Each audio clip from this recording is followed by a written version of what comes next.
তাদের বিনিয়োগে বাধা কোথায় কোথায় পাচ্ছে, এগুলোর সমাধান উনি করতে চান, খুব সহসা করতে চান এবং এইগুলো শুনেছেন, কিছু কিছু সমাধান অন দ্য স্পট দিয়েছেন। ব্যবসায়ীদের সাথে মূলত আর কিছু না, ব্যবসায়ীদের সাথে আলোচনা হচ্ছে ব্যবসায় তাদের সংকট কি তাদের সেটা জানতে চেয়েছেন প্রাইম মিনিস্টার, তাদের কাছ থেকে শুনতে চেয়েছেন। বাংলাদেশে তো ব্যবসার উপর অনেক সংকট বিগত দিনে আমরা শুনে আসছি, যে cost of doing business, is of doing business, এগুলো তো অনেক সংকট তো আছে। তো উনি ওনাদের মুখ থেকে শুনতে চেয়েছিলেন, ওনারা বলে গেছেন এবং এগুলো নোট নেওয়া হয়েছে।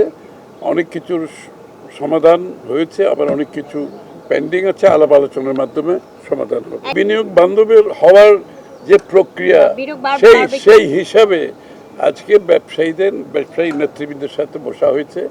তাদের কাছ থেকে উনি শুনেছেন যে বিনিয়োগের পথে বাধা কোথায়, তাদের বিনিয়োগে বাধা কোথায় কোথায় পাচ্ছে, এগুলোর সমাধান উনি করতে চান, খুব সহসা করতে চান এবং এইগুলো শুনেছেন, কিছু কিছু সমাধান অন দ্য স্পট দিয়েছেন, আর বাকিগুলো আলোচনার মাধ্যমে সমাধান দেওয়া হবে। যে এই মিল কারখানাগুলি বন্ধ হয়ে গেছে, এগুলোকে কিভাবে চালানো যায়, সরকারি মিল কারখানা যেগুলো বন্ধ হয়েছে এগুলোকে কিভাবে আবার শুরু করা যায়।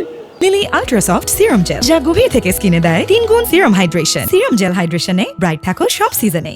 সুতরাং সার্বিকভাবে যে নতুন প্রজেক্টের বাইরেও যেগুলো পুরনো প্রজেক্ট বন্ধ হয়ে আছে এগুলো চালু করার জন্য আলোচনা হয়েছে এবং এগুলোর উপর সমাধান দিয়ে আমরা আশা করি অনেকগুলো প্রজেক্ট চালু করা হবে, সেটা প্রাইভেট সেক্টরে হোক।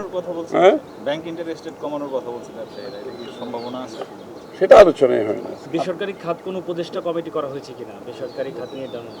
এখনো কোনো কিছু হয় না, এটা হয়তো হবে। জ্বালানি সহায়তার কথা বললেন, সহায়তাটা কবে নাগাদ দিবে, কি পরিমাণ টাকা দিবে, এটা রয়েছে কিনা? জ্বালানি যে এটা তো বিভিন্ন মাল্টিল্যাটারাল বডি থেকে বিভিন্ন সহায়তা আসছে, এগুলো সব আলাদা আলাদা।